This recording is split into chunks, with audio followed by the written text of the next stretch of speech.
So my thanks today have to go to AWI and Emily King, especially for sponsoring me on this scholarship, letting me travel around the world and not necessarily be looking at wool as such. Big thank you also to my employers and parents for allowing me the time off to do my travels and still allowing me to have my job when I got back. As well as thank you also to Nuffield Australia and the entire, I guess, Nuffield family, as we like to call it, for the support from my colleagues along the way. So I grew up in the far west. We have merino sheep, beef cattle. We also do quite a lot of harvesting of rangeland goats, which you can see in the corner over there. We've also been fortunate enough at times to do lake bed cropping, but that only occurs around about once every 15 years after the Queenslanders get flooded out. And it's, has quite helped us a lot at sometimes.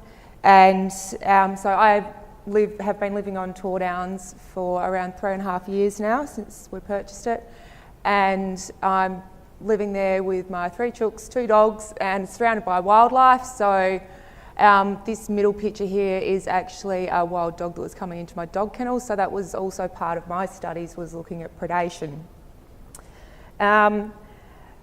Quite a large driver for looking at diversification in our area was very evident the day I was getting ready to come down to Melbourne.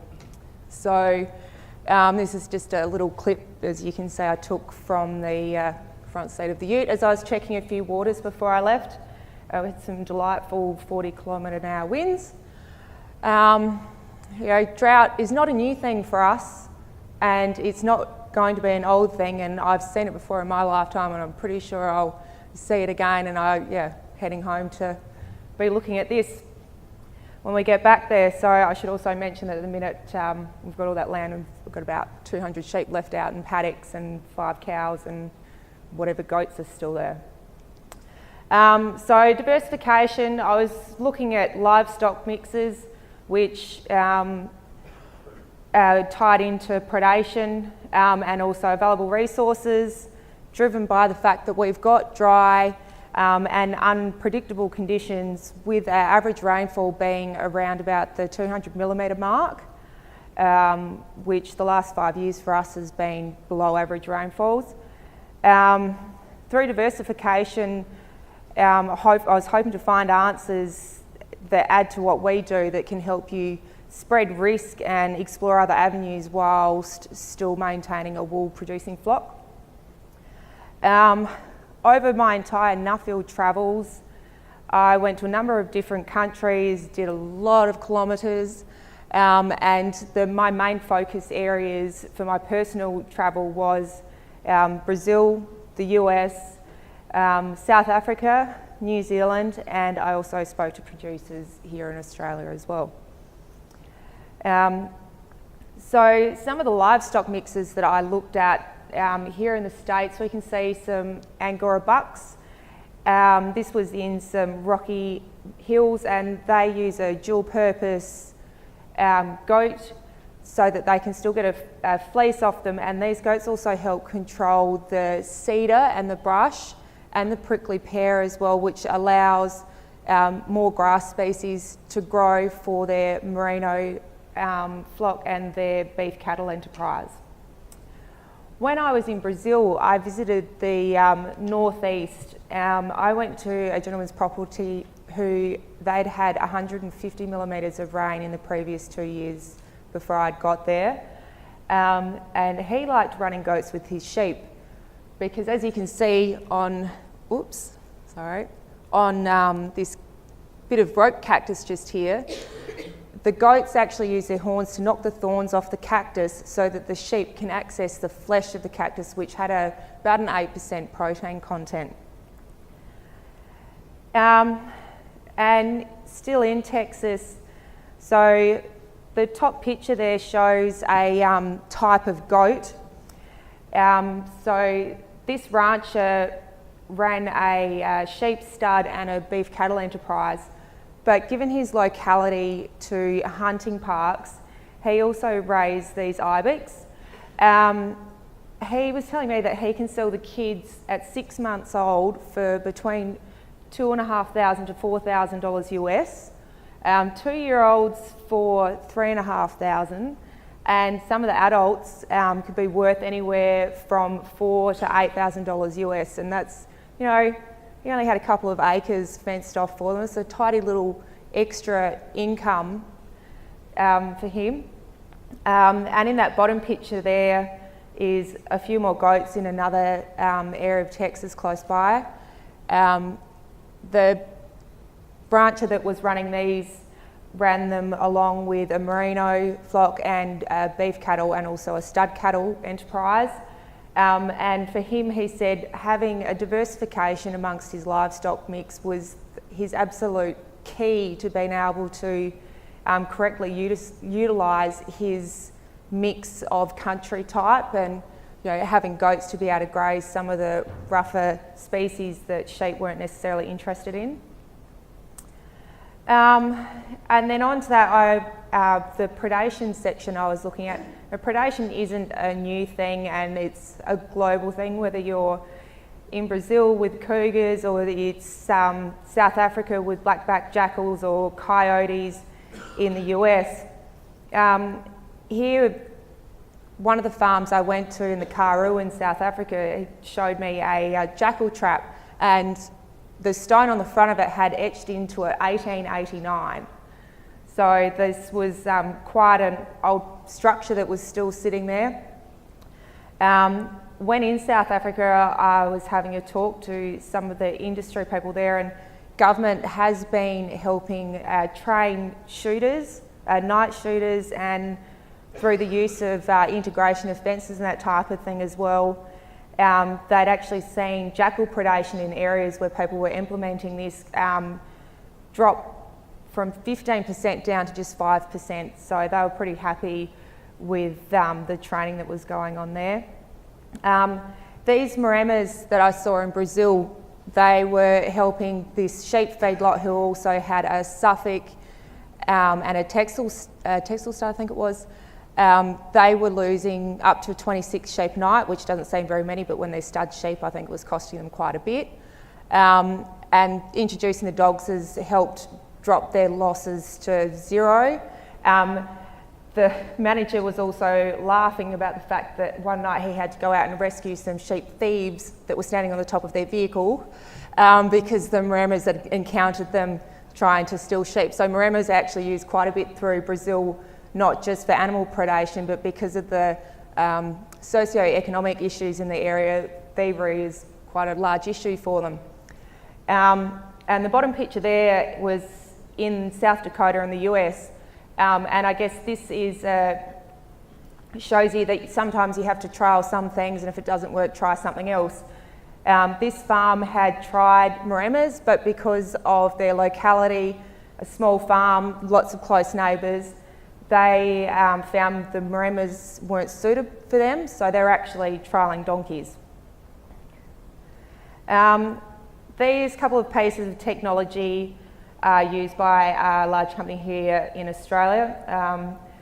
So the observant water monitoring system, one property which is actually next door to me, they've implemented this, and over 3 main water points that they were having issues with, they had an initial cost of $33,000, followed by a yearly fee of $700 so they can access the data. But it actually paid for itself within the first year of operation because the staff member that was checking these waters that was costing up to $60,000 a year to employ them and run a vehicle, when they left a couple of months after all this got installed, they didn't need to re-employ someone else because the manager can sit, I would think, he was sitting in Rome or somewhere and could look at the water levels, and he knew that everything was okay and he was able to sleep at night a bit better. They've also brought in a bit of risk mitigation by ensuring all of their staff have to carry one of these GPS trackers when they leave the homestead. So they're not allowed to leave a homestead without one of those, so that they actually know where people are, and that helps them keep it a bit easy. They can see if the trackers are still moving, or they can see if someone's broken down and hasn't shifted, and they know exactly where to go to look for them. So when I was looking at available resources, Texas have done a very good job at capitalising on their exotic pest species, which there is a massive amount of pest animals I saw when I was over there. This was at the place that had the Spanish boar goat crosses, and it's the greater kudu, which actually comes from South Africa. Now, a lot of ranchers in Texas, 50% of their income comes from hunters, and that pays for their infrastructure and holidays and all manner of things. And so when I was in South Africa, I actually got to see the kudu in their natural environment. And by utilising available resources, a lot of farmers in South Africa got quite good groundwater, and they are actually able to grow their own hay on flats. So these kudu were actually coming down off a range, and on the other side of it was the loosened flats. It allows them to supplementary feed sheep when they're lambing and other drier times of the year. In New Zealand, I spoke to people who had accommodation farm stays and who had also just introduced glamping onto their sheep and beef cropping farm. And they were extremely happy having introduced this, because the extra income meant that there were extra farm improvements that were happening, and it also meant for lifestyle improvements as well. It gave them the option to increase their accommodation side of businesses, which also meant they had holiday houses in a number of towns around the South Island. In South Dakota, the really interesting, which wasn't even something I went there to see, I went to have a look at the Maremas and the sheep. This farm family, the Kitson family farms, were selling their own meat out of a van at field days and those type of things. The wife of the family had actually started making beauty products out of the tallow from their own meat, and she was sewing little toys and sheepskins as well, and bringing in a bit of extra income for them through that side of things by using their own products. So the outcomes that I pull from this is, Australia is very unique, but everywhere is in their own way. And research your options, research your markets, and research the true viability of what is actually going to work to complement your existing business, because if it's not going to fit into what you're doing, or it's going to make you too busy and make other areas of business suffer, then it's probably not worth it. And there are many options out there, but like I just said, it has to suit your business and your land and your country. And also capitalise on the skills that you actually already have. So looking down the track for businesses here in Australia, so sometimes having initial input can make savings, and look to what improvements that you could make on your own property and around you. Work out what you're good at and what you can do well, and look at what's next, what markets are around you, what's emerging. And so looking forward for our own business at home, when I get back there, I've actually got an unopened box sitting in my lobby with a water monitoring system in it that I'm going to trial for 4 weeks, that will save me driving 36 k's one way to see if there's just water going in a tank. Upskilling, so attending things such as a wild dog information and trapping school earlier this year. And utilising current interests. Everyone knows how much fun it is to spend time on the phone to Telstra. Well, I've turned that into time when I make jewellery, and I've started an online business as well. Because at the end of the day, we need a bit of diversification, because it'd be nice when it looks like this, but it doesn't always look like that. Thank you.